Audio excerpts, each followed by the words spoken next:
Shalom jemaat Tuhan, puji Tuhan, tetap kuat di dalam Tuhan, tetap menaruh pengharapan kita tidak ada dimanapun kecuali ada di dalam Tuhan, karena dialah pertolongan kita yang sesungguhnya. Karenanya Daud berkata ketika dia punya masalah, kulayangkan mataku ke gunung-gunung, dari manakah pertolonganku? Pertolonganku datangnya dari Tuhan. Karena itu di tengah situasi di mana banyak orang sedang mempercayai dan lebih mempercayai apa yang dia lihat, dia dengar, dirasakan dari dunia ini lewat virus corona ini, menimbulkan begitu banyak kecemasan, ketakutan. Tetapi biarlah kita sebagai anak-anak Tuhan, kita tetap jangan pernah gagal untuk mengenali Tuhan dan mempercayai Dia. Karena ketakutan, kegalauan, kecemasan, kebimbangan, kebingungan adalah buah karena kita gagal memahami Tuhan, mengenali Tuhan. Karena itu jangan pernah berbangga dengan apapun yang ada di dunia ini. Jangan pernah berbangga dan merasa hebat dengan apa yang saudara punya, gelar, status. Karena Alkitab berkata, kalau kita mau berbangga, jangan pernah berbangga karena kaya, karena kita bijak, karena kita kuat. Tetapi berbanggalah karena kita bisa mengenali Tuhan. Dan Sulaiman berkata bahwa akuilah Dia dalam segala lakumu. Jangan kau bersandar kepada pengertianmu sendiri. Percayalah kepada Tuhan dengan segenap hati, jiwa, dan kekuatan kita. Kita perlu berkata bahwa kita tidak mampu, hanya Tuhanlah. Jadi pandangan kita, fokus kita adalah kita bangun kepada Tuhan, sehingga kita akan melihat Dia meluruskan tiap jalan-jalan kita. Kita sudah belajar bagaimana ketika malaikat kelima meniup sangkakalanya. Kita melihat bahwa tidak kebetulan kalau di pasal sebelumnya ketika malaikat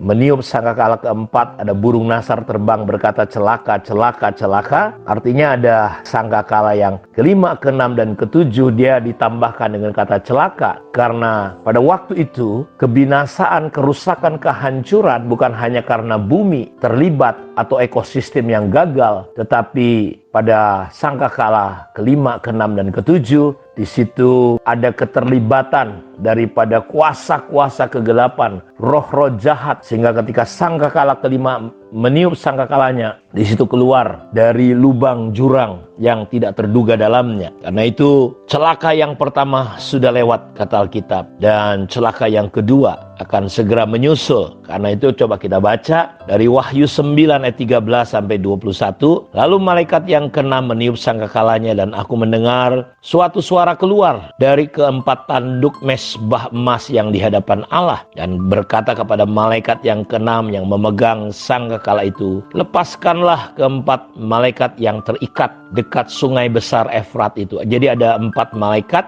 yang terikat dekat sungai besar Efrat. Lalu maka dilepaskanlah keempat malaikat yang telah disiapkan bagi jam dan hari dan bulan dan tahun untuk membunuh sepertiga dari umat manusia. Perhatikan Bapak Ibu, mereka disiapkan. Bagaimana keempat malaikat yang tadinya diikat dilepaskan dan disiapkan untuk jam, hari, bulan, dan tahun untuk membunuh sepertiga dari umat manusia. Sebuah kejadian yang luar biasa, sebuah keadaan yang sangat-sangat mengerikan. Dan jumlah tentara itu ialah 20.000 laksa pasukan berkuda. Aku mendengar jumlah mereka, maka demikian aku melihat dalam penglihatan ini kuda-kuda dan orang-orang yang menungganginya. Mereka memakai baju jirah, merah api dan biru dan kuning belerang warnanya. Kepala kuda-kuda itu sama seperti kepala singa, dan mulutnya keluar api dan asap dan belerang. Oleh ketiga malapetaka ini dibunuh sepertiga dari umat manusia oleh api, asap, dan belerang yang keluar dari mulutnya. Jadi sepertiga manusia musnah oleh karena apa? Api, asap, dan belerang yang keluar dari mulutnya. Sebab kuasa kuda-kuda itu terdapat di dalam mulutnya dan di dalam ekornya, sebab ekornya sama seperti ular. Mereka berkepala dan dengan kepala mereka itu mereka mendatangkan kerusakan. Tetapi manusia lain yang tidak mati oleh malapetaka itu tidak juga bertobat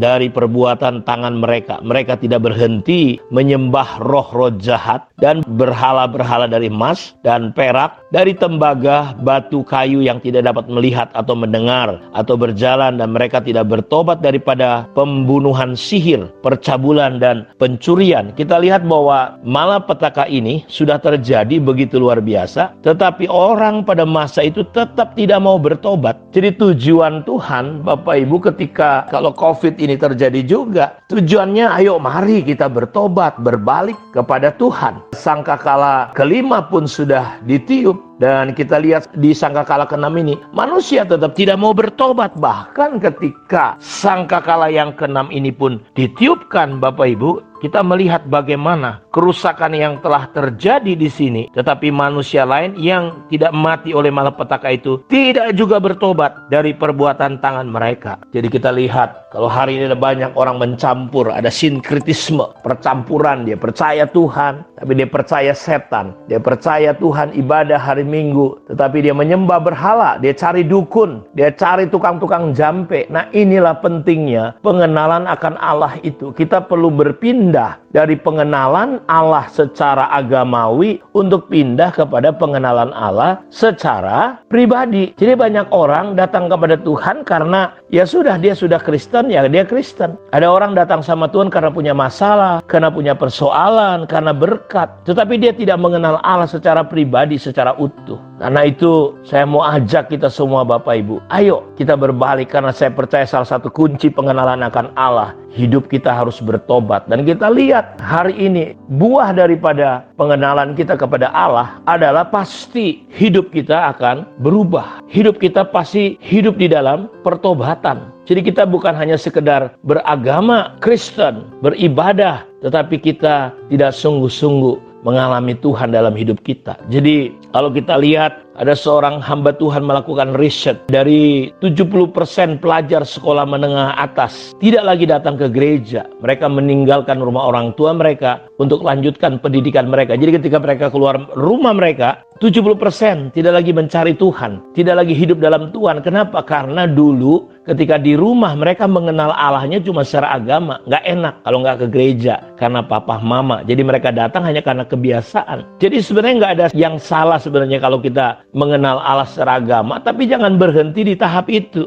Barna mengatakan bahwa 8 dari 10 orang percaya setiap hari Minggu mereka ke gereja, tapi mereka tidak pernah mengalami perjumpaan secara pribadi. Artinya walaupun mereka rajin datang ibadah, tetapi mereka mungkin banyak tahu tentang Tuhan, tapi itu nggak menjamin hidup mereka mengalami perubahan, karena mereka cuma kebaktian, tapi mereka tidak mengalami perkenalan dengan Tuhan secara pribadi. Akhirnya itu hanya jadi pengetahuan. Mungkin mereka ke gereja ketemu dengan pendeta-pendeta hebat, tapi mereka tidak ngalamin apa-apa. Karena itu kita lihat bahwa apa yang terjadi ujungnya adalah Tuhan berharap, Tuhan ingin sebelum peristiwa yang besar itu terjadi, bahkan kerusakan yang terjadi, tujuan Tuhan cuma satu, ayo manusia itu harus kembali kepada Tuhan, berbalik. Karena itu mari saudara, apapun yang menimpa hidup kita, baik atau tidak baik, ayo kita bertobat. Karena masalah di dunia dan orang dunia cuma masalah di atas atau di bawah, sehat atau sakit, kaya atau miskin, beruntung atau buntung, cuma itu.